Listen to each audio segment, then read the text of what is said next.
Assalamualaikum warahmatullahi wabarakatuh. Salam sehat untuk kita semua. Semoga kita semua selalu diberikan nikmat sehat walafiat ya, serta dimudahkan segala urusannya. Amin ya robbal alamin. Nah, untuk kesempatan kali ini, Mimin akan membagikan satu cerita misteri. Cerita kali ini tentang santet. Sebenarnya apa sih yang membuat bisa disantet?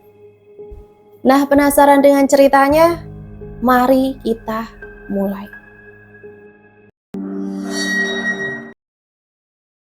Kiriman guna-guna. Akhirnya selesai juga aku menata toko baju muslimah yang kubuka pagi ini. Aku pun duduk santai sejenak di depan toko. Tak berapa lama datang seorang kakek-kakek menghampiriku. "Nak, boleh minta air?" "Oh boleh kek, bentar ya saya ambilkan ke dalam dulu."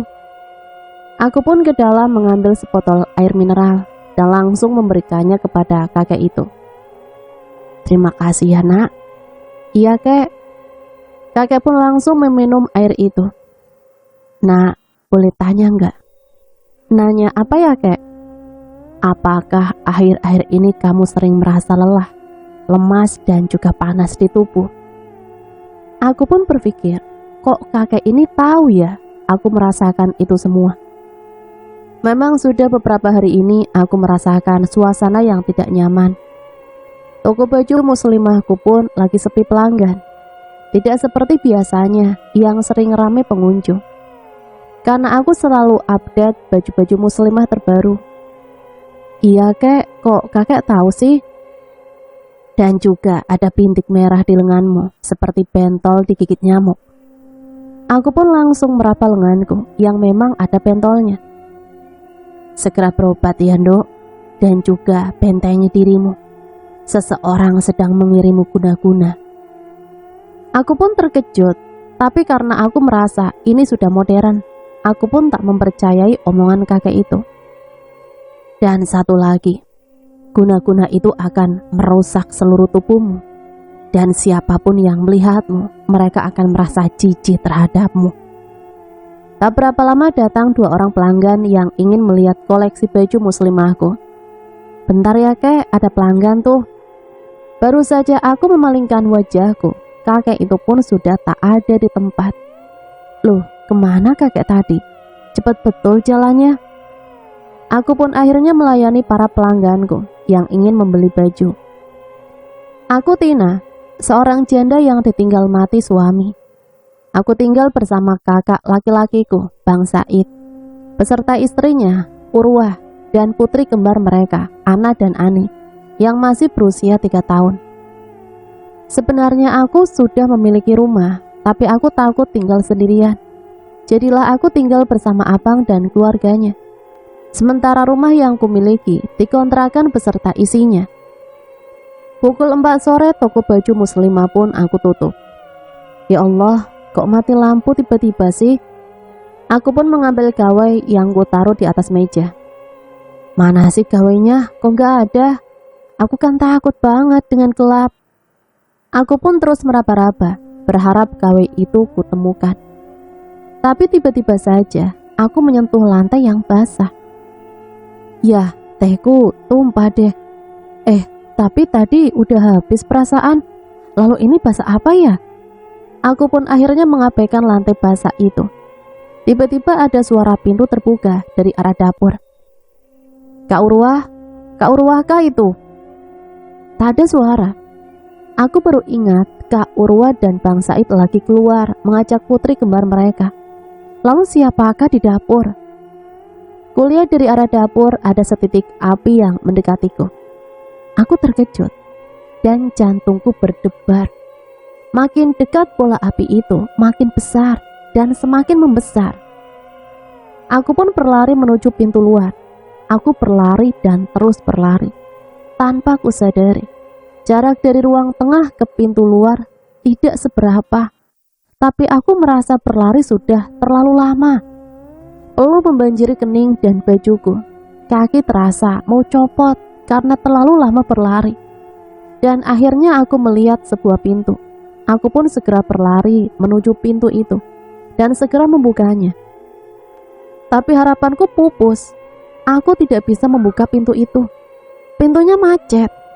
Aku pun akhirnya menangis dan menjerit sekuat-kuatnya. Tapi suara itu tak keluar dari mulutku. Semangat itu datang lagi dan berusaha sekuat tenaga untuk membuka pintu yang ada di depanku. Berusaha dan berusaha sampai akhirnya. "Tina, bangun. Kenapa kau menjerit-jerit? Apa kau mimpi buruk?" Kak Urwa membangunkanku dari mimpi buruk.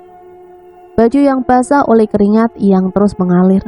Terasa nyata apa yang kualami dan tak tahu apa arti dari mimpi itu. Langsung kulirik jam yang ada di gawai. Segera kulaksanakan sholat sunnah malam 2 rakaat. Dalam sujud aku berdoa, semoga tidak ada terjadi hal buruk yang akan menimpa aku. Selesai sholat malam, tanpa sengaja dari ujung netra, aku melihat seseorang yang sedang duduk di tempat tidur. Aku pun langsung menoleh ke tempat tersebut, tapi tidak ada siapa-siapa di sana. Aku mengambil gawai di atas nakas dan langsung memainkan game kesukaanku sambil menunggu azan subuh. Tapi malam ini perasaanku gak enak. Tengkuku merinding, merasa ada yang meniupnya. Dengan tiba-tiba ngantuk itu datang menderah, dan aku pun terlelap dalam buayan mimpi. Dalam mimpi aku melihat seorang wanita berpakaian merah membawa air comberan, dan air itu dia siramkan ke tubuhku sambil berkata, "Kau akan selalu terlihat menjijikkan seumur hidupmu, dan tak ada seorang pun yang mau mendekatimu." Aku langsung terbangun, terasa ada sesuatu yang mengeliat-ngeliat di balik bajuku. Langsung kelepas dan kuhempas ke lantai baju itu. Astagfirullahaladzim, ternyata ada cacing kecil-kecil di balik baju itu. Aku pun langsung berteriak karena merasa geli dengan binatang yang melata itu. Tak ada seorang pun di rumah. Bang Said sudah berangkat kerja, sedangkan Kak Urwa mengantar putri kecil mereka ke sekolah PAUD. Aku segera membereskan semua kekacauan yang ada di kamar. Dengan segera membersihkan diri, kemudian membuka toko baju muslimahku. 1 bulan berlalu setelah kejadian itu, ternyata benar apa yang diucapkan kakek itu. Bentol-bentol itu sudah menutupi seluruh tubuhku, gatal dan terkelupas, kadang berdarah. Itu berimbas pada pendengaranku.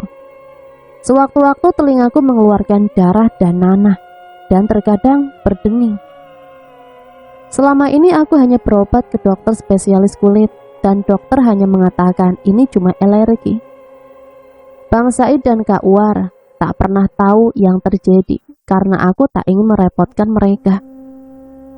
Biarlah aku atasi sendiri, tapi mereka hanya bingung melihat perubahan pada diriku.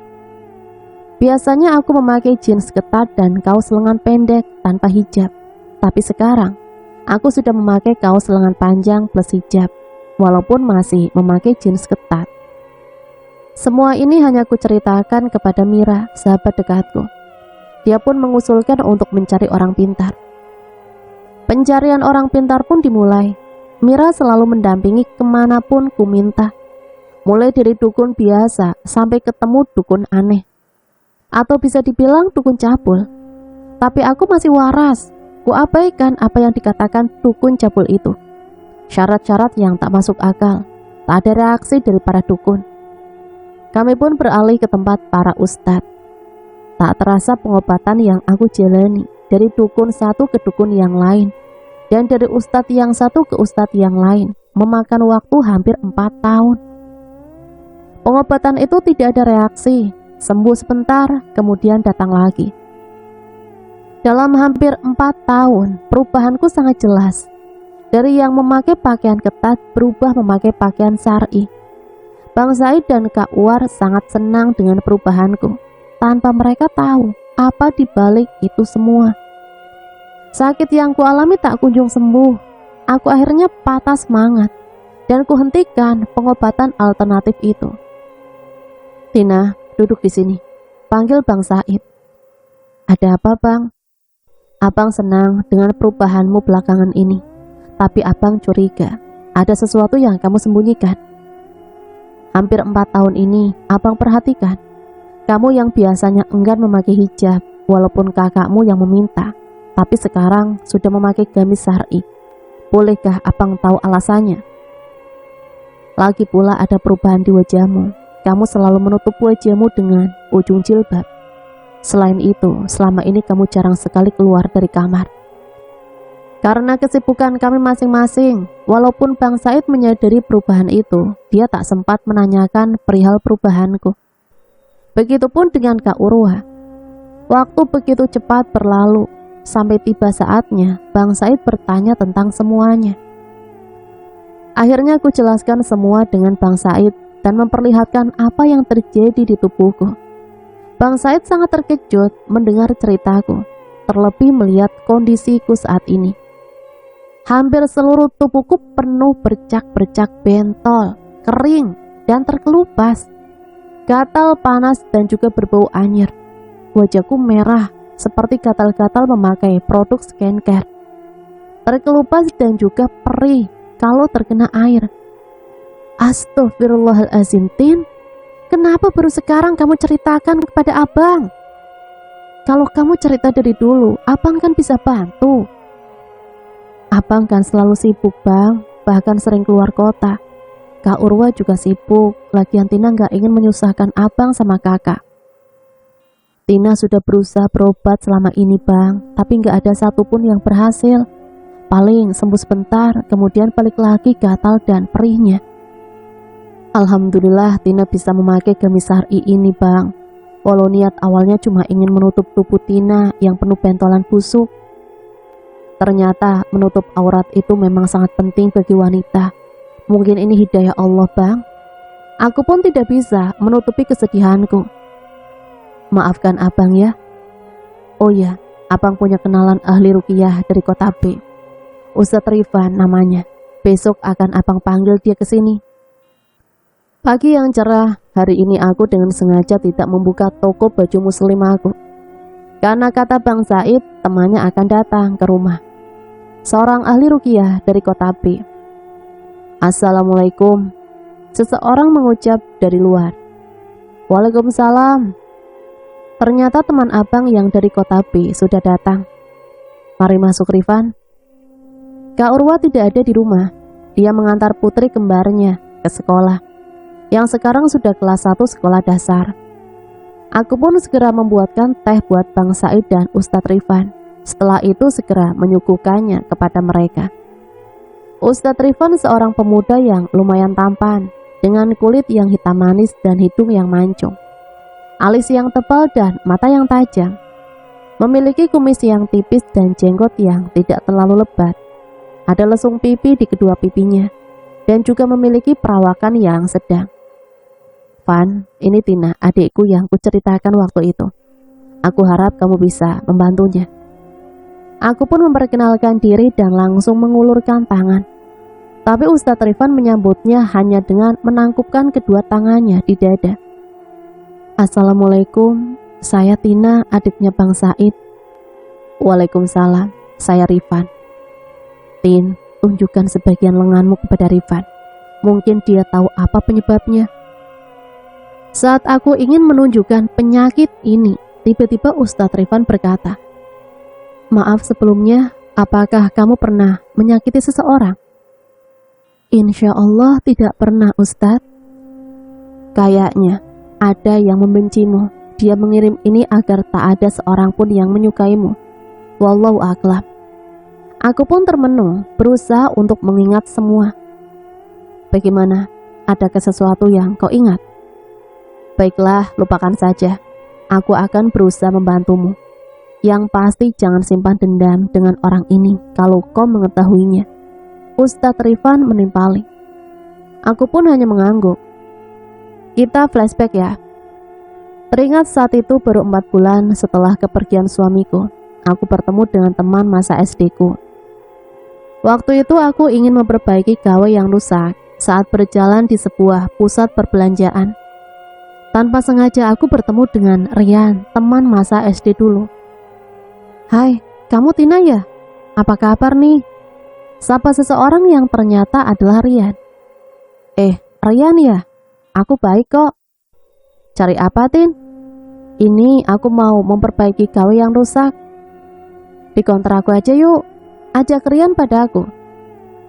Kamu punya konter? Ah, enggak. Aku kerja di sana, khusus mereparasi gawai. Oh gitu, oke deh, yuk. Kami pun menuju konter tempat Rian bekerja, memperbaiki berbagai macam gawai. Sesampainya, aku melihat seorang laki-laki yang sedang memperbaiki gawai di sana. Oh ya, kenalkan, ini bosku Erik. Rian memperkenalkan bosnya kepada aku. Hai, siapa Erik? Aku hanya tersenyum. Mau memperbaiki gawai ya? Iya, ini temanku bang, saat SD dulu. Ucap Rian kepada bosnya, Erik. Oh, oke. Mana gawainya yang ingin diperbaiki? Kapan kira-kira selesainya? Besok mungkin selesai. Ya udah, besok aku kembali lagi ya, kataku pada Erik. Oke deh, sip. Aku pulang dan segera membuka toko baju muslimahku. Keesokan harinya, sebelum membuka toko baju, ku sempatkan mampir dulu ke counter tempat memperbaiki gawai yang rusak. Hai Rian, udah selesai gaweku dibaiki. Waduh, bentar ya, tanya Bang Erik dulu. Rian pun terlihat sedang menelpon seseorang, dan tak berapa lama Erik pun datang. Maaf ya Tin, gawemu belum selesai. Ya gimana dong, aku cuma punya satu aja. Lagi pula aku juga sibuk jualan. Nanti aku hubungi kalau udah selesai. Gimana abang mau menghubungi? Aku punya gawai satu itu kok.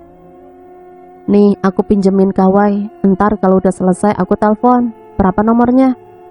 Aku pun memasukkan SIM cardku ke dalam gawai yang dipinjamkan Erik. Setelah itu ku berikan nomor ponselku kepadanya, agar dia bisa menelponku kelak saat gawai selesai diperbaiki. Sehari dua hari tak ada kabar. Malahan Erik sering menghubungiku, sekedar bertanya kabar atau bertanya kesehatanku. Tak jarang juga dia mengirimkan makanan untukku melalui Rian. Memang ku terima setiap dia kirimkan apapun melalui Rian, karena kata Rian, dia nggak enak harus membawa balik makanan atau apapun itu. Ku terima karena aku kasihan dan nggak enak sama Rian kalau harus menolaknya. Sebenarnya Erik sudah memiliki anak dan juga istri. Itulah kenapa aku selalu menolak apabila dia mengirimkan sesuatu padaku. Enggak Ayan, kamu bawa balik aja, aku enggak enak, ucapku suatu hari pada Rian. Ayo Latin, ntar aku dipecat loh, enggak kasihan kamu sama aku.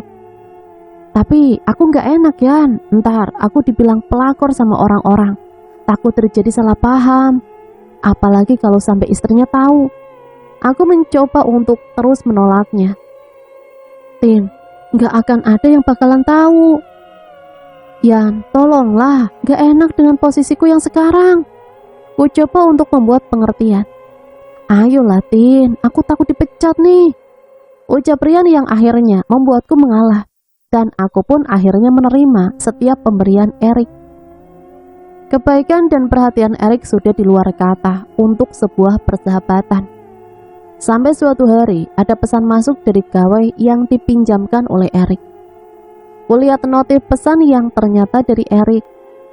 Tin, kalau ada yang SMS kamu nanti, katakan kalau kita tidak ada apa-apa ya. Lah, emang kita nggak ada apa-apa kok, balasan pesanku. Nggak, takutnya istriku salah paham. Oke, akan kujelaskan nanti. Yang kemudian nggak ada lagi balasan dari Erik. Aku pun melanjutkan pekerjaanku yang sedikit tertunda, ngecek barang-barang yang baru saja masuk hari ini. Tak berapa lama, datang Rian membawakan buah-buahan segar. Hai Tin, lagi sibuk ya? Iya nih, ada apa? Tanyaku cuek sambil terus melakukan aktivitasku. Nih, ada kiriman dari Bang Erik. Enggak ah, mau pulang aja. Aku nggak mau dituduh yang macam-macam sama istrinya Erik, sautku dengan sedikit tegas.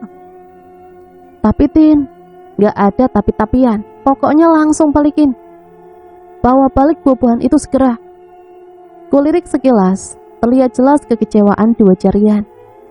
Dia pun pulang tanpa permisi dulu padaku. Namun kuajukan saja semua itu. Keesokan harinya pagi-pagi sekali Rian sudah menunggu di depan toko baju muslimah aku.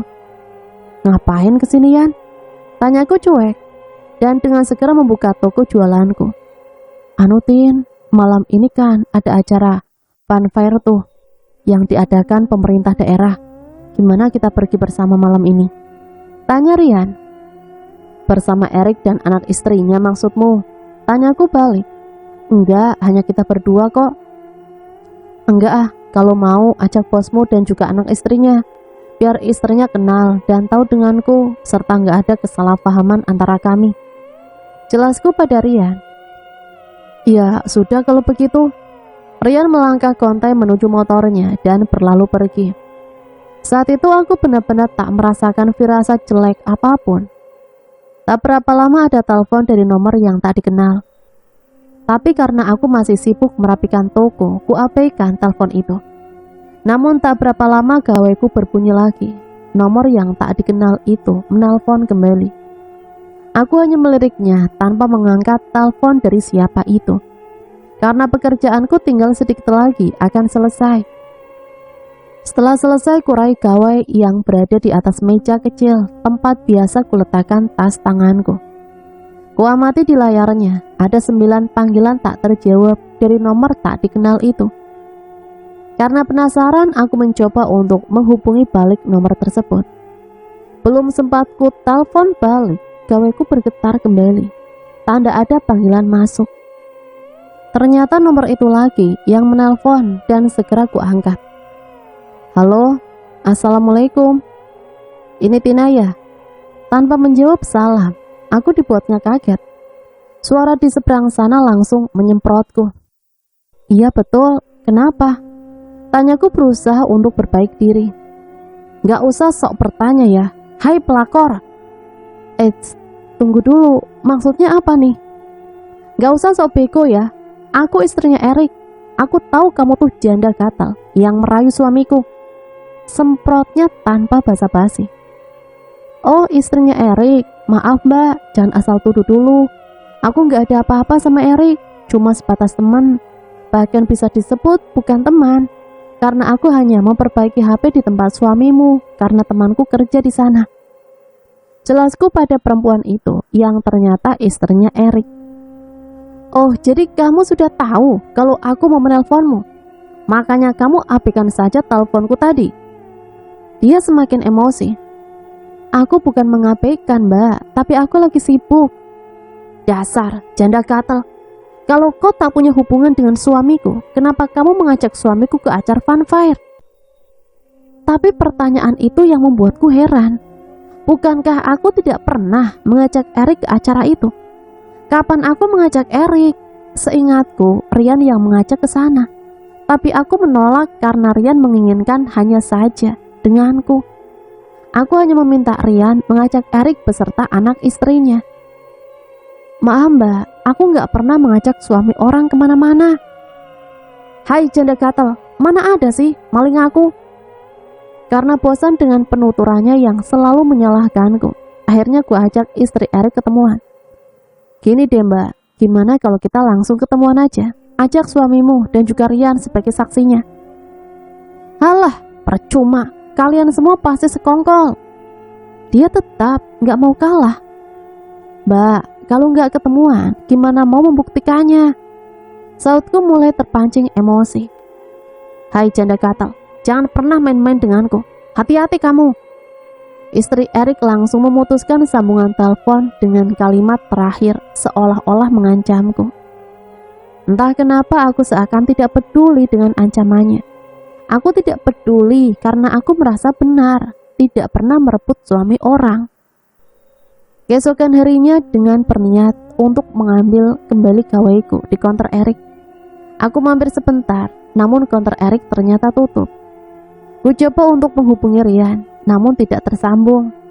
Mencoba bertanya pada toko di sampingnya, katanya konter itu udah 3 hari gak buka. Memang udah beberapa hari ini aku gak sempat untuk mampir ke konter itu. Dan aku memutuskan untuk lanjut ke pasar, di mana tempat toko baju muslimah aku. Setelah hampir sampai di toko bajuku, terlihat 2 orang sedang duduk di depan sana. Erik, ngapain dia datang ke toko bajuku? Gumamku lirih. Saat tiba Erik langsung menghampiriku. Tin, maafkan istriku ya. Tiba-tiba Erik langsung menggenggam tanganku. Belum sempat ku tarik tanganku dari genggaman Erik, tiba-tiba ada seseorang menarik jilbabku dari belakang. Seketika aku terpekik, berteriak. Dasar pelakor! Istri Erik langsung menjambakku. Namun tak ku biarkan ia menjambak rambutku lebih kuat. Tanpa sadar, ku sikut dadanya dan membuat cengkraman di rambutku terlepas. Saat dia ingin menyerangku lagi, Erik menahannya. Sudah mah, bikin malu aja. Oh, jadi kamu membela pelakor ini? Istri Erik tambah emosi. Hai mbak, jangan nuduh sembarangan ya. Siapa yang pelakor? Aku pun tersulut emosi. Mbak bisa aku tuntut karena telah melakukan tindakan penyerangan. Hai pelakor, aku juga bisa nuntut kamu karena kamu telah mengambil suami orang. Enggak salah tuh. Aku tertawa, mengejeknya dan membuat istri Erik semakin murka. Dia berusaha menyerangku lagi, namun Erik segera menarik dan membawanya pergi. Orang-orang yang awalnya lewat depan toko akhirnya berhenti menyaksikan perkelahian itu. Aku benar-benar malu dibuatnya. Oh, pelakor diserang istri tuanya ya? Sebagian mereka berbisik-bisik dan menunjuk ke arahku. Benar-benar membuatku sangat malu. Dan akhirnya kuurungkan niatku untuk membuka toko baju. Aku langsung pulang ke rumah. Namun apa yang kutemukan di rumah? Teras rumahku kotor, dipenuhi kotoran hewan dan manusia. Jangan-jangan ini perbuatan istrinya Erik. Benar-benar keterlaluan. Belum sempat membuka pintu rumah, ada seseorang melempariku dengan telur busuk. Beruntung tak mengenai tubuhku, hanya mengenai dinding rumah. Itu pun baunya sudah tidak ditolerir lagi, membuat perut mual dan muntah. Ya Allah, segitu kejamnya fitnah ini. Gumamku lirih. Tak terasa air mataku jatuh ke pipi. Aku segera masuk ke rumah dan membereskan semua kekacauan yang ada di luar. Walau baunya membuatku ingin muntah, tapi aku tetap harus mengerjakannya. Dan tak ingin para tetangga mencium bau yang tak enak berasal dari rumahku. Setengah hari lebih aku mengerjakan semua agar terlihat bersih dan wangi seperti sedia kala. Tin, bersih-bersih ya? Tanya Lena, tetangga sebelah rumah. Iya Len. Tadi kok aku mencium bau seperti kotoran ya? Kamu ada mencium nggak? Nggak tahu. Aku berpura-pura. Oh, Tin, nanti malam kita jalan-jalan yuk. Maaf Len, aku ada janji sama Kak Urwa. Oh ya udah, nggak apa-apa. Mari Tin, aku masuk dulu. Iya Len. Aku hanya tersenyum. Setelah selesai buru-buru aku masuk ke dalam dan mengunci pintunya. Ya, semenjak suamiku meninggal, aku hanya tinggal sendiri di rumah yang lumayan besar, peninggalan suamiku. Namun tak kukira nasib akan begini. Aku dituduh sebagai pelakor dan dihina di depan umum. Padahal aku merasa biasa-biasa saja dengan sikap Erik. Aku termenung di dalam kamar, mencoba untuk berpikir dan mengingat setiap kata yang dilontarkan istri Erik padaku. Sehingga ia menganggapku merebut Erik darinya. Istri Erik bilang, aku mengajak Erik ke pekan raya itu. Padahal nggak ada, malahan Rian yang mau mengajak ke sana. Terus pernah juga istrinya bilang, aku ngajak suaminya makan malam pada jam 11 malam. Gak pernah aku mengajak Erik makan malam. Bahkan Erik yang sering mengantarkan makanan melalui Rian. Lagi pula Rian juga pernah ngajak aku makan malam pada jam 11, tapi aku tolak. Semakin bingung aku kalau memikirkannya. Semua yang pernah Rian lakukan untukku, namun ku tolak. Tapi kenapa seolah-olah itu perbuatanku terhadap Erik? Ini pasti ada sesuatu sehingga menimbulkan kesalahpahaman dan fitnah. Ku coba untuk menelpon Rian, namun tak tersambung. Kemana Rian? Kenapa dia tiba-tiba saja menghilang setelah terjadi perselisihan ini? Tiba-tiba gawaiku berbunyi. Ada pesan masuk dari orang tak dikenal. Segera aku buka pesan itu. Hati-hati, kau, Tin. Akan kubalas dendam ini karena kau telah merusak hidupku. Aku terkejut mendapat pesan teror yang mengancam. Apa maksudnya? Dan siapa yang telah mengirim pesan teror misterius ini? Menjelang maghrib aku baru tersadar dari lamunanku. Hampir saja lupa janji dengan Kak Urwa. Kurai gawai yang berada di atas nakas dan mencari nomor kontak Kak Urwa, kemudian menelponnya. Halo, Assalamualaikum. Terdengar suara di seberang sana. Halo Kak Urwa. Waalaikumsalam. Ada apa, Tin? Kak, Bang Said ada di rumah nggak? Ada, mau bicara sama Bang Said. Iya Kak. Halo, ada apa, Tin? Bang, boleh nggak aku tinggal di rumahmu? Boleh, emang kenapa dengan rumahmu? Aku merasa kesepian, Bang. Mau tinggal di rumah abang saja, dan rumahku itu lebih baik dikontrakan. Aku mencoba menutupi apa yang sebenarnya terjadi. Boleh juga, kapan kau pindah ke sini? Mau cari pengontraknya dulu ya, Bang? Iya, terserah kamu aja. Pasti deh si kembar bakal seneng mendengar Antenya bakal tinggal bersama mereka. Nih, ngomong sama kakakmu. Terdengar di seberang sana berganti pengguna. Halo Tin, benar nih mau tinggal bersama kami? Tanya Kak Urwa. Iya Kak. Wah, bakal senang nih si kembar. Kapan mau kesini? Mau cari pengontrak dulu Kak. Oh, iya deh, ditunggu ya. Iya Kak, udah dulu ya, mau posting penawaran dulu. Iya, Assalamualaikum. Waalaikumsalam. Dan kemudian telepon pun terputus. Aku pun membuka FB dan menuliskan sebuah penawaran di beberapa grup agar rumahku ada yang mau mengontraknya. Tak berapa lama ada suara yang aneh dari atap rumah, seperti ada yang sedang berlari di sana. Karena terkejut, aku pun langsung berlari keluar untuk melihat apa yang telah terjadi. Setelah berada di luar, tak ada suara apapun yang terlihat di sana. Dan tak mungkin pula seseorang langsung menghilang dari atas sana. Ada apa Nak Tina? Tanya Pak Anto, tetangga depan rumah. Anu Pak, apakah Bapak tadi melihat ada orang yang naik di atas atap rumahku? Tanyaku ragu-ragu pada Pak Anto. Gak lihat? Emang kenapa Nak? Gak apa-apa Pak, tadi waktu masih dalam rumah seperti ada yang berlari di atas atap. Mungkin saja tikus Nak. Soalnya Bapak udah dari tadi duduk di teras ini, tapi gak melihat apa-apa. Oh nggih Pak, terima kasih. Iya, sama-sama. Aku pun segera masuk kembali ke dalam rumah dan tak terbesit sedikit pun hal yang aneh-aneh. Waktu sudah menunjukkan pukul 10 malam dan mata sudah mulai mengantuk. Sebelum tidur aku menuju dapur untuk melakukan rutinitas harianku, pipis sebelum tidur. Saat berada di dalam toilet, ada yang mengetuk pintunya dari luar. Ada rasa bingung, bukankah aku hanya seorang yang berada di rumah ini? Kok ada yang mengetuk pintu sih?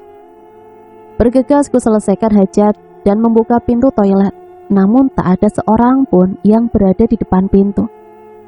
Tapi suara itu terdengar lagi. Kali ini suara ketukan itu berasal dari pintu luar.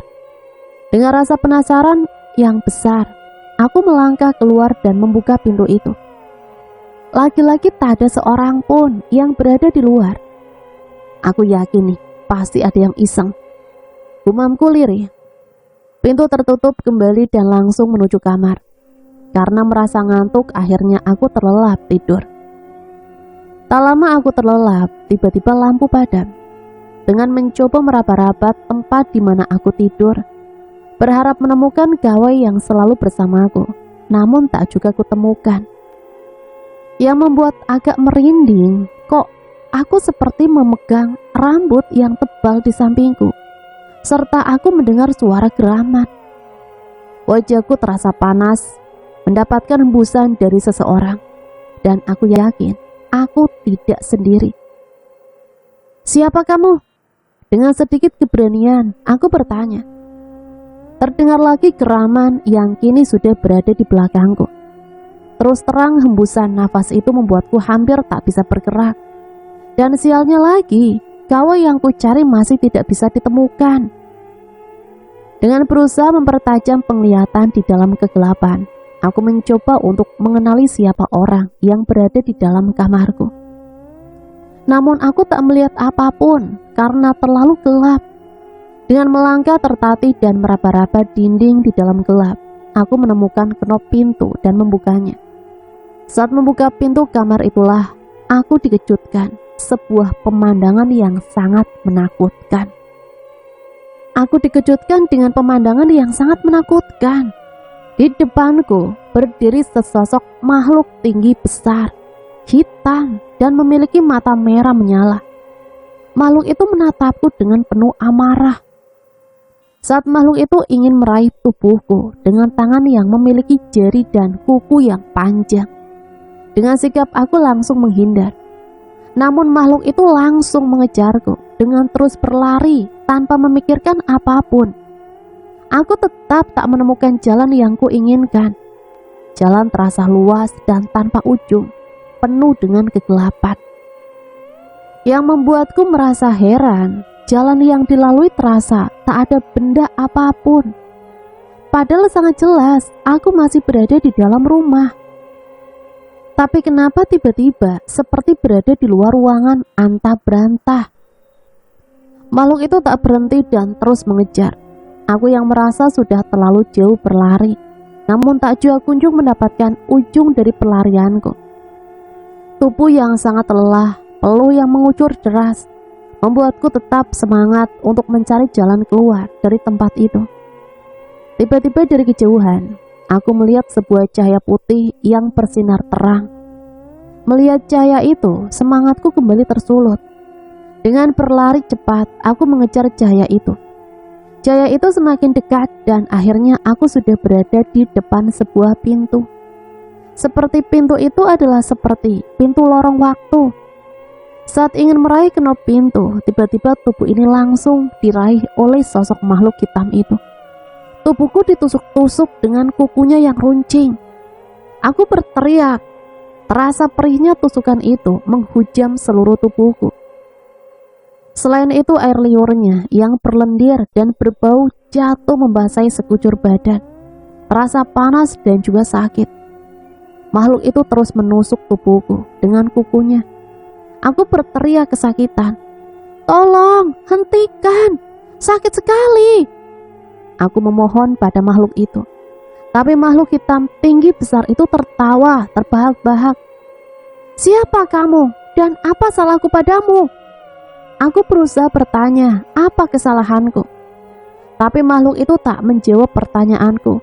Dia terus menusuk-nusuk seolah aku ini adalah boneka yang sedang dimainkannya. Tubuh ditusuk dan juga digoyang-goyang serta dihempas, membuatku pusing dan ingin muntah. Mata terus kupejamkan agar tidak terlalu pusing. Saat kepala terasa mau pecah, aku berteriak sangat kencang. Saat itu pula seseorang memanggil namaku. Tin, bangun, kenapa denganmu? Saat mata terbuka, ternyata sudah berada di dalam kamarku kembali. Di sekitarku sudah ada Bang Said dan anak istrinya, juga terlihat tetangga dan Pak RT. Saat terbangun itulah rasa mualku semakin menjadi, dan seketika aku memuntahkan apa yang ada di dalam isi perutku. Astagfirullahaladzim. Mereka semua beristighfar. Darah hitam keluar dari mulutku, bercampur dengan sejumput rambut. Apa yang terjadi denganmu, Tin? Tanya Kak Urwa penuh khawatir. Aku langsung memeluknya dan menangis. Aku juga nggak tahu, Kak. Tapi aku bermimpi dikejar makhluk besar hitam. Aku terus terisak. Begini saja, mulai sekarang kamu tinggal di rumah abang. Dan rumah ini dikontrakan beserta isinya. Sebelum itu kita harus ruqyah rumah ini, biar bersih dari hal-hal jahat. Terus terang aku sebenarnya tidak percaya dengan hal-hal gaib. Aku hanya mengikuti apa yang Bang Said katakan. Bang, kenapa mereka semua ada di sini? Tanyaku penasaran. Pak Ono tadi menemuiku, ucap Pak RT. Dia mengatakan bahwa kamu terdengar berteriak-teriak terus. Karena Pak Ono khawatir, dia menemuiku dan aku menelpon Said. Terang Pak RT. Aku hanya bisa mengucapkan terima kasih pada Pak Ono. Pagi ini aku terbangun karena suara ponsel yang mengganggu, dan sekarang aku sudah berada di rumah Bang Said karena mereka sangat mengkhawatirkan keselamatanku. Siapa sih yang menelponku pagi-pagi begini? Gumamku kesal. Saat sambungan telepon itu ingin ku terima, tiba-tiba gaweku berhenti berbunyi. Bikin kesal aja. Gumamku lagi semakin kesal. Gaweku berbunyi menandakan ada pesan yang masuk. Kurai gawe yang berada di atas nakas dan segera membuka pesan yang masuk. Sebuah pesan dari nomor yang tak dikenal. Gimana rasanya, Tin? Itu baru awalnya loh. Kamu akan mendapatkan lebih dari itu. Sial, siapa lagi ini sih? Gerutuku. Apa maksud dari orang-orang yang menerorku? Salah apa aku sebenarnya pada mereka? Dan siapa gerangan mereka itu? Berbagai pertanyaan berkecamuk di dalam pikiranku. Namun semua teror itu aku abaikan. Tak pernah sekalipun bercerita pada Bang Said tentang teror itu. Sampai sekarang aku tak tahu siapa pengirim pesan misterius itu, karena nomornya selalu berbeda-beda. Dan setiap kali akan dihubungi, nomor misterius itu akan berada di luar jangkauan. Teror misterius dan kiriman seseorang yang membenciku akhirnya terjadi sampai sekarang. Dan Bang Said gak pernah mengetahui itu semuanya. Sampai akhirnya dia menyadari perubahanku. Dari yang memakai pakaian terbuka menjadi pakaian tertutup. Ku ceritakan semua yang terjadi, dari pengobatan medis sampai non-medis. Dan juga aku hampir terperangkap oleh dukun cabul. Beruntung Tuhan masih melindungiku, sehingga kejadian yang hampir membuatku malu tidak terjadi. Akhirnya Bang Said mengundang Ustadz Rifan yang berasal dari kota Santri, Kalimantan Selatan. Hai, apa yang kau lamunkan? Tanya Ustadz Rifan yang membuatku terkejut. Aku gak boleh ngelamun ya, itulah yang membuat pikiranmu kosong, sehingga para jin jahat kiriman orang-orang yang membencimu bisa masuk. Ustadz Rifan kemudian memintaku untuk berwudu terlebih dahulu, karena dia akan meruqyah, membuang semua energi negatif yang menempel di seluruh tubuhku. Aku hanya mengangguk dan melangkah menuju dapur. Saat melangkah ke keran air untuk berwudu, aku merasakan ada sesuatu yang berada di belakangku. Saat membalikkan badan, aku melihat sesosok makhluk besar, hitam, dan memiliki gigi yang runcing dengan mata merah yang melotot tajam ke arahku.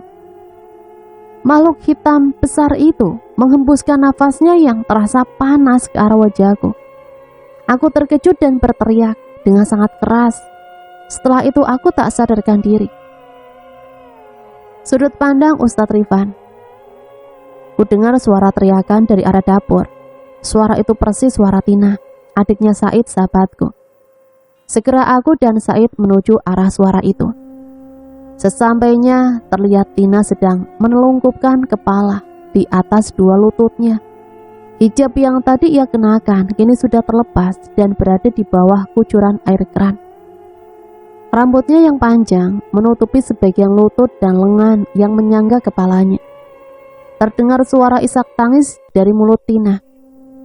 Said segera mengambil handuk yang menggantung di kamar mandi dan melangkah mendekati Tina untuk menutupi aurat yang terbuka. Namun Tina segera menepis handuk yang ada di tangan Said. Tina mendorong kepalanya dan menatapnya. Bantu aku bangun, Rifan, ucap Tina dengan manja. Aku sudah melihat gelagat yang tidak beres pada diri Tina. Itu bukan Tina, tapi sosok jin yang telah merasuk ke dalam dirinya. Tapi aku berusaha untuk tenang dalam menghadapi situasi ini. Aku berpura-pura tidak tahu bahwa dia adalah jin yang telah merasuk Tina. Van, ayo bantu aku, ujar Said. Namun aku tahu jin jahat itu ingin menjebakku. Said menjauh darinya. Tina kemudian melotot tajam ke arahku. Said yang tadi berdiri di samping Tina perlahan menjauhinya. Ada suara geraman keluar dari mulut Tina, dan tiba-tiba saja Tina menyerang Said dengan membabi buta. Said yang mendapatkan serangan mendadak dari Tina tidak bisa menghindar. Ada luka cakar di lengan dan wajah Said. Aku yang sudah menyiapkan diri dari kemungkinan yang akan terjadi. segera membantu Said. Tanganku yang sudah memakai sarung tangan agar tidak bersentuhan dengan kulit Tina yang akan menyebabkan wuduku batal. Kutahan tangan Tina yang akan menyerang Said untuk kesekian kalinya. Tina sangat marah mendapatkan perlawanan dariku. Lalu dia pun menyerangku dengan sangat puas. Hai anak muda, jangan pernah menghalangiku untuk tetap berada di dalam tubuh wanita ini. Dengan suaranya yang serak, makhluk itu memperingatkanku. Siapa kau? Sudahlah, kau tak perlu tahu dan tak perlu ikut campur dalam hal ini. Aku sudah sangat senang berada dalam tubuhnya. Ucap jin jahat itu yang merasuki tubuh Tina. Kau keluar sendiri atau aku yang akan memaksamu. Jangan membuat aku marah, anak muda. Siapa kau dan siapa yang menyuruhmu? Jangan ikut campur, manusia bodoh. Jawab atau aku hancurkan. Manusia sombong. Makhluk yang dalam wujud Tina menyerangku kembali. Terjadi pertarungan antara aku dengan makhluk itu. Kubacakan beberapa surat seperti Al-Fatihah, Al-Ikhlas, Al-Falaq, Anas, dan juga ayat kursi. Tubuh Tina mengejang dan matanya melotot saat kubacakan ayat-ayat suci. Setelah itu matanya terpejam dan tubuhnya berhenti bergetar. Namun itu hanya sementara. Tubuh Tina kemudian melayang di udara. Dan setelah itu matanya kembali melotot memandang ke arahku. Dengan wajah yang menyeringai, tubuh Tina menempel di plafon rumah Said seperti cicak. Suasana begitu sangat mencekam. Beruntung istri dan anak Said sedang tidak berada di rumah. Perlahan ku dekati Said yang terus memandang adiknya. Said, telepon istrimu agar dia jangan dulu pulang ke rumah. Kasihan anak-anakmu apabila menyaksikan semua ini. Said hanya mengangguk karena dia terkejut melihat apa yang terjadi pada adiknya. Hai, kau makhluk ciptaan Allah. Katakanlah siapa yang telah mengirimmu untuk melakukan semua ini. Tak perlu kau ikut campur, atau kau yang akan menyesal. Suara Tina berubah menjadi suara nenek-nenek tua. Oh, ternyata kau keluar juga. Berapa makhluk yang orang itu kirim kepada Tina? Katakan, atau akan kuhancurkan. Tangkap aku kalau kau bisa, wahai manusia.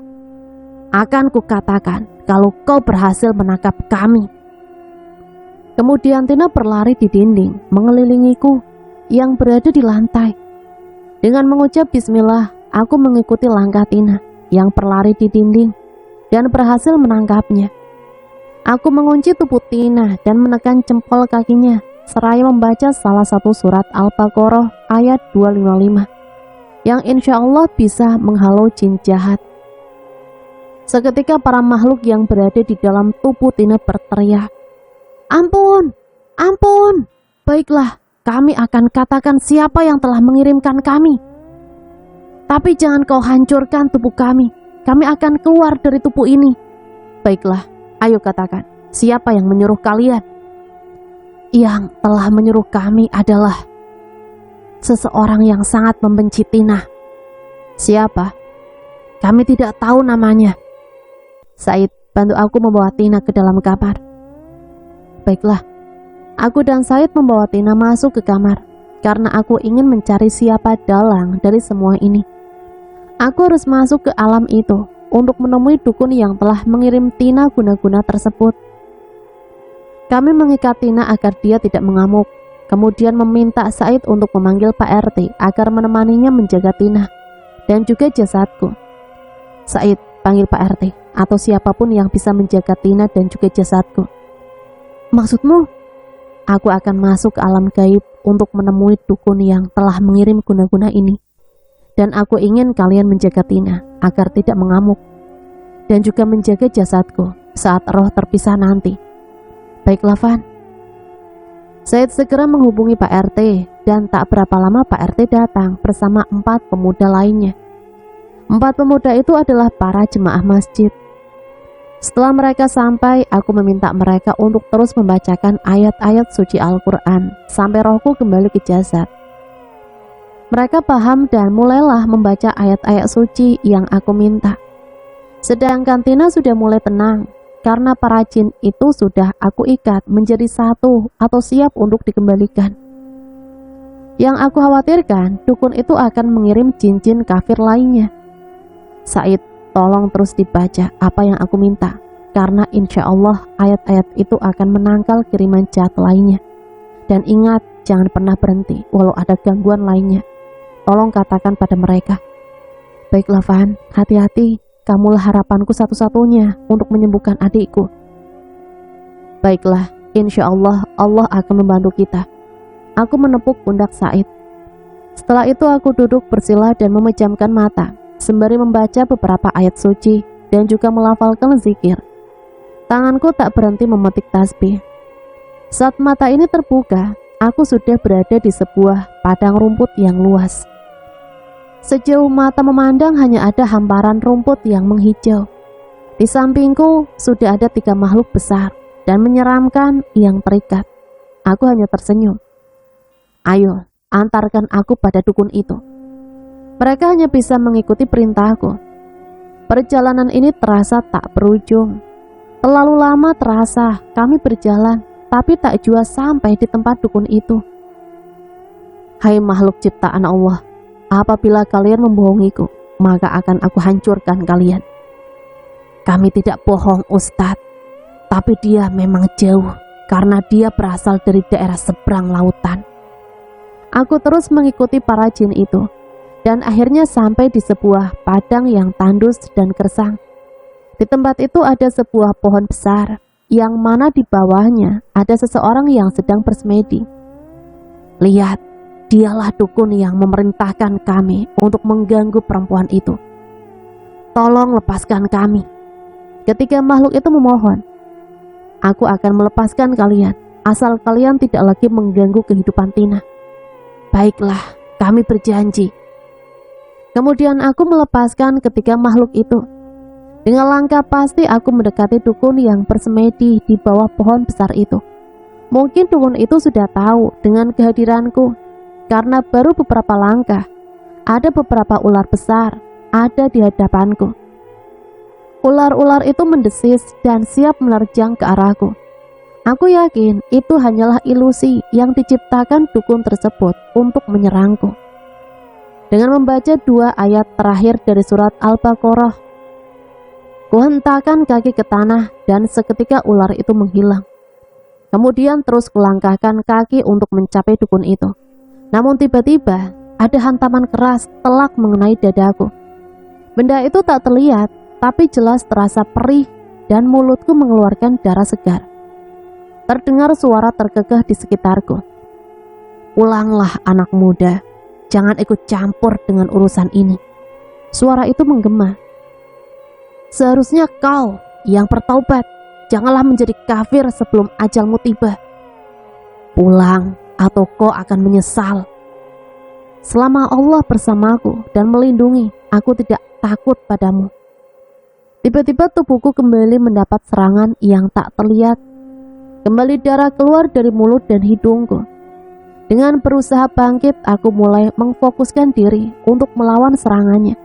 Karena aku tahu dia bukan lawan yang mudah untuk ditantang.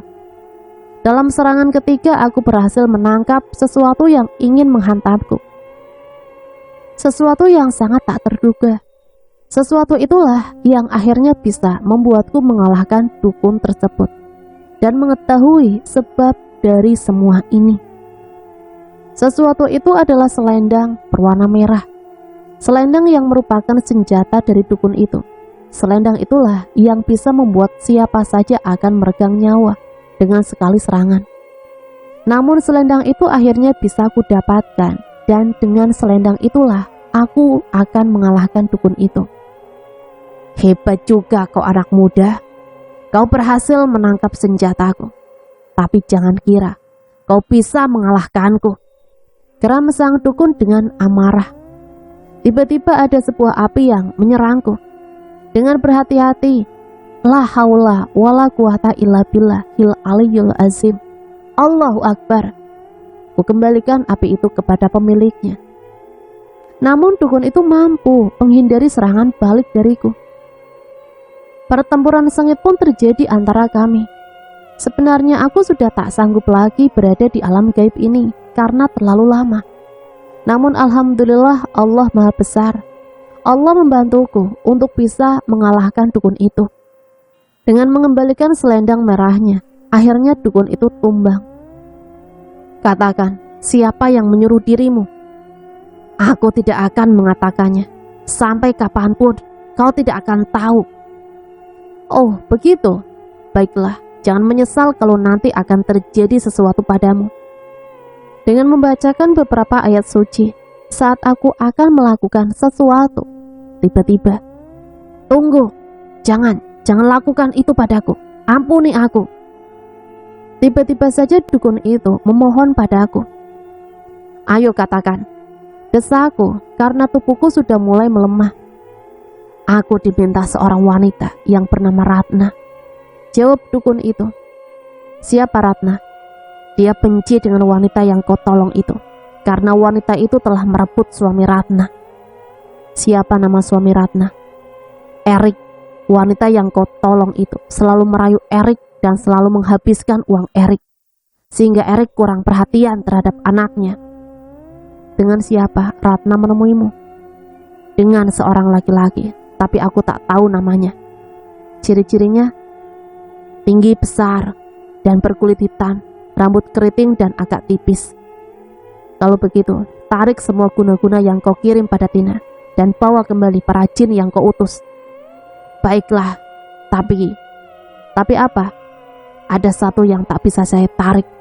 Apa itu?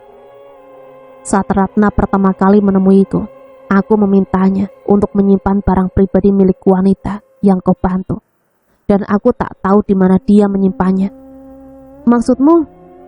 Ratna menanam barang-barang pribadi yang didapatkan dengan bantuan temannya. Seperti apa barang itu? Foto dan pakaian dalam. Apakah kamu tidak bisa menyuruh pasukan jinmu untuk mencarinya? Para jin pesuruhku tak akan bisa mengambil barang nyata yang telah ditanam, karena saat Ratna menanamnya, hanya manusia yang bisa mengambilnya kembali. Apakah tidak ada cara lainnya? Tidak ada. Baiklah, tapi ingat, jangan pernah lagi menyerangnya, atau kau akan menyesal. Ancamku akhirnya. Baiklah, aku berjanji. Tapi bisakah kau kembalikan selendang merah milikku? Maaf, aku tak bisa mengembalikannya padamu. Dan ingat lagi pesan dariku. Aku pun menyimpan selendang merah milik dukun itu. Tiba-tiba tubuhku mulai melemah dan terasa gelap. Saat membuka mata, aku sudah berada di dalam kamar Tina. Terlihat Said, Pak RT, dan beberapa warga yang tadi membantu membacakan ayat-ayat suci yang aku minta. Alhamdulillah, akhirnya kau sadar juga, Van. Alhamdulillah. Yang lainnya pun ikut mengucapkan hamdalah. Kami sangat khawatir karena tubuh Pak Ustadz bergetar sangat hebat dan juga mengeluarkan darah dari mulut, hidung, dan telinga. Tambah Pak RT lagi. Bagaimana keadaan adikmu, It? Alhamdulillah dia sudah terlihat tenang. Aku berusaha berdiri, ingin melihat keadaan Tina. Pelan-pelan, Van, tubuhmu masih terlihat lemah. Pak RT dan Said pun membantu membimbingku berjalan menuju di mana Tina berbaring. Terlihat wajah Tina sangatlah pucat. Dia tersenyum melihatku berjalan mendekatinya. Terima kasih Ustadz Rifan, kamu telah menolongku, ucap Tina lirih. Bagaimana? Apa yang kamu rasakan sekarang? Alhamdulillah, aku merasa agak lebih baik dari sebelumnya dan tubuhku terasa lebih ringan, ujar Tina dengan senyum manis yang mengembang di wajahnya. Sebelum kamu sadar, Tina tadi memuntahkan sesuatu yang tak lazim dan sangat banyak, ujar Said menjelaskan. Boleh aku melihat muntahannya? Apa kamu tidak jijik, Van? Enggaklah, mana? Salah satu warga mengambil sebuah plastik yang tergeletak di ujung ruangan kamar dan memberikannya pada aku. Astaghfirullahaladzim. Aku terkejut saat membuka plastik itu. Terlihat muntahan itu seperti air got. Saat aku raba dari luar, sepertinya muntahan itu bercampur dengan beberapa benda yang tak lazim. Ada seperti paku kecil dan juga gumpalan rambut serta beling kecil. Apakah tenggorokanmu terasa sakit? Tanyaku pada Tina. Iya, masih terasa perih. Tolong ambilkan aku segelas air. Biar aku yang mengambilkannya, ucap Urwa, istri Said yang tiba-tiba datang. Dia kembali ke belakang dan kemudian membawa gelas dan teko yang berisi air. Tina, kau tak apa? Tanya Urwa kepada Tina. Tina hanya menggeleng lemah. Kemudian Urwa menuangkan air ke dalam gelas dan memberikannya padaku. Said, Urwa, ada hal penting yang ingin aku katakan pada kalian. Hal apakah itu? Tanya Said. Begini. Mereka semua yang ada di kamar terdiam menunggu kalimat selanjutnya dariku. Dengan disaksikan Pak RT dan warga, aku ingin melamar Tina. Dengan mantap aku mengucapkan kepada Said untuk melamar Tina. Said dan Urwa hanya melongo mendengar lamaranku. Mungkin mereka terkejut dan tak menyangka dengan apa yang kuucapkan. Bagaimana Tina? Apa kau menerimaku? Tanyaku kemudian kepada Tina. Semua terdiam dalam ketegangan menunggu jawaban dari Tina. Bang Said, aku menerima lamaran Ustadz Rifan, ucap Tina dengan nada lemahnya. Alhamdulillah. Semua yang hadir menyaksikan mengucapkan hamdalah. Baiklah Rifan, adikku menerima lamaranmu. Kita akan membicarakan hari yang baik untuk ijab kabul kalian. Sementara itu di tempat lain. Sudut pandang Rian. Ah, sial, aku selalu ditolak Tina. Padahal udah dari dulu aku naksir dengannya. Gumamnya kesal. Ya, sejak dulu aku memang sudah mencintai Tina, tapi dia hanya menganggapku hanya sebatas teman. Kurang apa sih aku? Dulu Tina lebih memilih Rudi daripada aku. Sekarang di saat aku mulai ingin mendekati Tina, Erik sok perhatian terus. Kalau begini, aku akan cari cara agar Erik tidak bisa mendekati Tina. Dia kan sudah memiliki anak dan istri. Yan, kok ngelamun sih? Tanya Ratna yang kebetulan ada di toko saat ini. Gak apa Rat, jawabku asal. Kayaknya ada yang disembunyikan nih, ujar Ratna. Nah, ini kesempatan aku untuk membuat Erik tidak lagi mendekati Tina. Rat, ada yang ingin kusampaikan padamu. Apa itu? Ah, gak jadi, takut kamu marah. Maksudmu? Takut aja kamu gak percaya dan akan marah padaku. Jelaskan apa maksudmu. Terlihat Ratna agak mulai kesal denganku. Janji dulu kamu gak akan marah. Katakan saja dulu, atau kamu mau aku? Ya udah akan kukatakan. Langsung kupotong perkataannya. Itu suamimu, Erik. Kemarin aku lihat ke tempat seorang perempuan. Apa? Kamu tahu dari mana? Aku lihat sendiri. Lagian aku juga sering diminta Erik buat nganterin makanan untuk cewek itu. Hasutku pada Ratna. Katakan, siapa jalang itu? Yang ku tahu namanya Tina, seorang janda, cantik dan bahenol. Aku terus membuat Ratna terpanasi. Apa saja yang kamu ketahui selama ini? Ratna terus saja bertanya dengan nafas memburu dan gigi bergemeletuk menahan amarah. Banyak, apa saja? Berapa kamu berani membayarku? Apa yang kamu mau akan aku berikan. Wih, ini sih kesempatanku, kumamku. Cepat katakan Rian. Wanita itu bernama Tina. Dia seorang janda yang memiliki sebuah toko baju di pasar ujung. Erik sering mengirimkan makanan dan buah-buahan pada Tina melalui aku. Selain itu, Erik juga pernah bilang, aku menghentikan bicaraku. Kenapa kau berhenti? Ayo teruskan, ceritakan semuanya. Erik bilang Tina pernah mengajaknya makan malam dan juga mengajak ke tempat hiburan tanpa mengajak dirimu.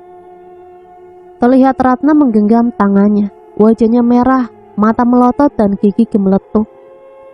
Aku berhasil membuat Ratna marah dan berharap Erik akan menjauhi Tina. Semua yang kulakukan untuk Tina, tapi ditolaknya. Aku ceritakan kebalikannya kepada Ratna. Yan, apakah kau mau menolongku? Menolong apa? Aku akan memberimu upah apabila kau bisa mendapatkan foto dan pakaian dalam Tina. Itu sih masalah kecil, akan aku cari.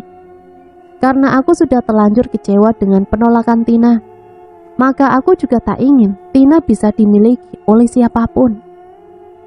Tapi untuk apa itu? Aku berpura-pura bertanya pada Ratna. Aku ingin memberikan pelajaran pada wanita itu. Kalau aku boleh usul, buat Tina agar tidak bisa memiliki pasangan hidup selamanya. Wah, oke juga idemu. Ratna tersenyum dengan sinis. Temani aku untuk menemui dukun yang ampuh. Tenang, akan kubantu kau Ratna, asalkan kau tidak ingkar janji. Baiklah.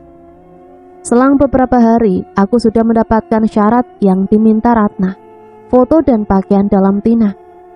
Aku mengajak Ratna ke seorang dukun sakti yang rumahnya berada di pinggir hutan. Sesampainya di sana, di depan rumah dukun itu, tiba-tiba Ratna ingin membatalkan niatnya. Namun aku terus membuatnya cukup tersulut. Yan, kayaknya kita batal aja deh. Kamu ingin Erik diembat Tina? Kamu ini Rat, kok langsung nyerah gitu? Aku takut Yan, ngeri banget. Dijamin deh, Erik pasti kembali padamu dan membenci Tina. Ratna pun terlihat berpikir dan kemudian dia kembali menyetujui semuanya. Oke deh, tapi nggak ada syarat yang aneh-aneh kan? Nggak ada, jamin deh. Masuklah kalian yang di luar. Tiba-tiba terdengar suara dukun itu, seolah dia sudah tahu kedatangan kami. Bukan, dia udah tahu dengan kedatangan kita.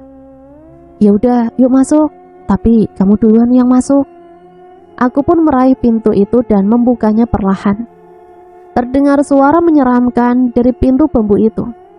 Duduklah. Kami melangkah mendekati meja yang di atasnya dipenuhi berbagai peralatan perdukunan. Dukun itu duduk di balik meja tersebut. Bau kemenyan tercium semerbak memenuhi ruangan yang membuat Ratna terbatuk-batuk. Setelah kami duduk tepat di depan meja, dukun itu berkata, seolah dia tahu apa yang akan kami pinta. Kalian ingin membuat wanita itu agar tidak disukai banyak orang kan? Iya mbah. Sudah bawa persyaratannya? Ada mbah. Ratna kemudian mengeluarkan foto dan pakaian dalam Tina. Foto itu diambil dari ponsel Tina yang sedang diperbaikinya. Sedangkan pakaian dalam itu telah kucari dari jemuran Tina. Ini mbah. Ratna memberikan syarat itu kepada Mbah Dukun. Dukun itu mengambil barang tersebut dan memulai ritualnya. Awalnya dia membakar kemenyan, kemudian foto dan pakaian dalam Tina dibolak-balik di atas asap kemenyan dan mulai dimantrai. Terlihat dari mulutnya yang komat kamit, ini tanam benda itu ke dalam benda yang sangat menjijikan. Maka orang yang ada di dalam foto itu akan dijauhi orang-orang karena merasa jijik. Dukun itu menyerahkan barang tersebut yang sebelumnya sudah dibungkus dengan kain hitam. Ratna menganggukkan kepalanya, seraya menerima benda yang dibungkus kain hitam tersebut. Sisanya biar aku yang melakukannya. Kamu jangan khawatir, wanita itu akan selalu dibenci dan orang-orang akan selalu merasa jijik padanya. Apakah ini ampuh, Mbah? Ratna bertanya seolah ia ragu akan kehebatan dukun tersebut. Kamu jangan khawatir, kamu tidak akan menyesal meminta bantuanku. Selanjutnya Ratna menyerahkan sebuah amplop coklat kepada dukun itu. Kami langsung pamit dan aku langsung mengantar Ratna ke rumahnya. Ratna langsung menuju belakang rumahnya, kemudian bungkusan yang diberikan dukun itu langsung ia lempar ke dalam got yang baunya minta ampun. Setelah itu Ratna meludahi tempat tersebut dan berkata, "Semoga tubuhmu membusuk untuk selamanya, Tina." Dengus Ratna dengan penuh emosi. Selanjutnya apa yang dikatakan dukun itu ternyata benar adanya. Dari jauh aku memperhatikan apa yang terjadi pada Tina. Dalam kurun sebulan, tubuh Tina sudah mulai menjijikan dan tercium bau amis. Aku merasa senang karena tanpa melalui tanganku, Tina sudah seperti apa yang kuharapkan. 3 bulan setelah aku dan Ratna pergi ke dukun, ternyata telah terjadi prahara dalam rumah tangga Ratna dan Erik. Erik mengetahui perbuatan Ratna dan akhirnya menceraikan Ratna. Ratna yang tak terima diceraikan memintaku untuk menemaninya menemui dukun itu kembali. Aku hanya menyetujui permintaannya. Aku takut kalau Erik malah kasihan melihat Tina dan akan menikahinya. Ian, temani aku menemui dukun itu lagi. Emangnya apa yang terjadi? Tanyaku pura-pura. Sebelumnya memang sudah aku wanti-wanti Ratna, jangan pernah membawa namaku apabila nantinya dia ketahuan Erik ke dukun. Dan Ratna mengiyakan peringatanku itu. Makanya apa yang terjadi dalam rumah tangga mereka aku selalu mengetahui karena Erik sangat mempercayaiku. Erik mengetahui kalau aku ke dukun, tapi dia tidak tahu kalau Tina yang kukorbankan.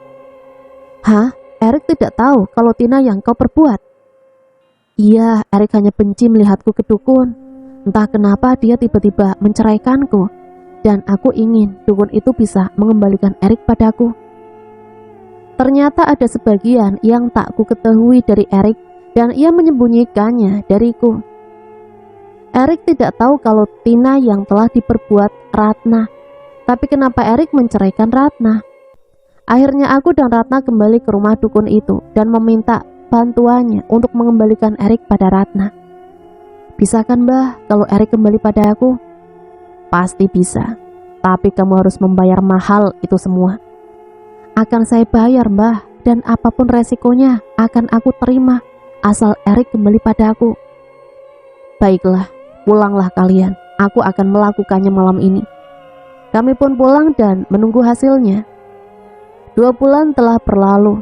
Yang aku dengar kabar dari mereka adalah Erik telah memberikan surat perceraian pada Ratna. Sedangkan Ratna tidak terima diceraikan Erik dan mengalami depresi. Lama-kelamaan Ratna pun akhirnya dibawa ke rumah sakit jiwa dan dinyatakan gila. Aku benar-benar terkejut. Kenapa bisa terbalik yang terjadi? Itu artinya dukun tersebut tidak berhasil membuat Erik kembali pada Ratna. Apa sebenarnya yang dimiliki Erik sehingga dukun itu gagal?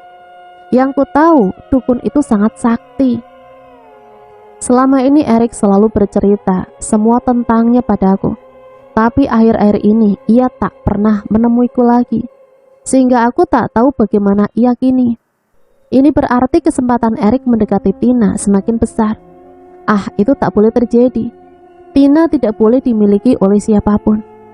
Dan mulai saat itu, aku selalu mengawasi Tina dari kejauhan. Apakah Erik akan mendekatinya kembali?